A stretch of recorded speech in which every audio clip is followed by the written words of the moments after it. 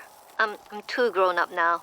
I think I just killed someone. BMO is left in a whirlwind of thoughts, attempting to reconcile the weight of its actions and emotions. However, by the end, BMO realizes the power of self-belief and the strength of its imaginative spirit. BMO learns that growing up doesn't mean losing the essence of who you are. Instead, it's about staying true to oneself amid the roller coaster of life. Understanding that growing up isn't about shedding one's childhood, but evolving while cherishing those cherished attributes. BMO's journey of growth and self-discovery is a profound lesson for all of us, don't you think? Who knew an animated, adorable video game console could teach us so much about life and adulthood? In later episodes, we see BMO revisiting its cowboy persona from the days of being the sheriff of the Drift. In a fun twist of events, BMO, Finn, and Jake find themselves in a real shootout with Jake's old foe Mima. They manage to apprehend her, but not before she escapes or is released from the Candy Kingdom. BMO's adventures also bring an unlikely friendship with the Ice King. They make an interesting duo, to say the least. And now, the moment we've all been waiting for. BMO's crucial role and the series finale Come Along With Me. Are you as excited as I am to delve into this one? So what really went down in the series finale Come Along With Me? Well, picture this. BMO's chilling in the tree fort, totally missing the big showdown between Gumball and Princess Bubblegum. But things take a wild turn when Golb, yeah, that scary big dude, makes his grand entrance, swallowing Finn, Betty Groff, and the Ice King whole. Now, Jake, in full hero mode, sprints to tackle one of Golb's monstrous minions and at least save BMO in the tree fort. But alas, Jake fails, and our trusty BMO, now sporting a battle-scarred faceplate, steps up. BMO consoles a tear-streaked, shrunken down Jake, saying, "It's time to be the pop." BMO then breaks into a touching rendition of Time Adventure, comforting Jake during what seems like their final moments. But plot twist, Golb's a creature of chaos, and BMO's harmonious tune is like a punch to the gut for him and his minions. As everyone in OO adds their voice to BMO's song, they overpower Golb's minions, save Finn and Simon Petrikov, and give Betty enough time to seize control of Golb and send him packing. Now fast forward a bit, and we see BMO, all fixed up, sending Mo's memory disk into space via a rocket. That's some touching tribute to Mo's wish, huh? And of course, with a little help from Banana Man and Alma. Now flash forward a few millennia, and who's the new king of OO? Our boy BMO, living it up at the top of Mount Cragdor, surrounded by relics from the past, thought to be nothing more than a legend. Shermie and Beth come looking for answers about Finn's prosthetic arm, which they found while scavenging. Although BMO initially seems peeved at the duo rummaging through his stuff, seeing the arm softens him. Despite having forgotten Finn's name, now calling him Phil, BMO still has a fond place in his circuits for him and Jake. He even tells the duo about the epic fight with Golb, pretty much the end of it, revealing the final fate of all his friends. Inspired by BMO's story, Shermie and Beth set off to reclaim the Finn sword from Burn's tree, kickstarting a brand new adventure time in the land of OO.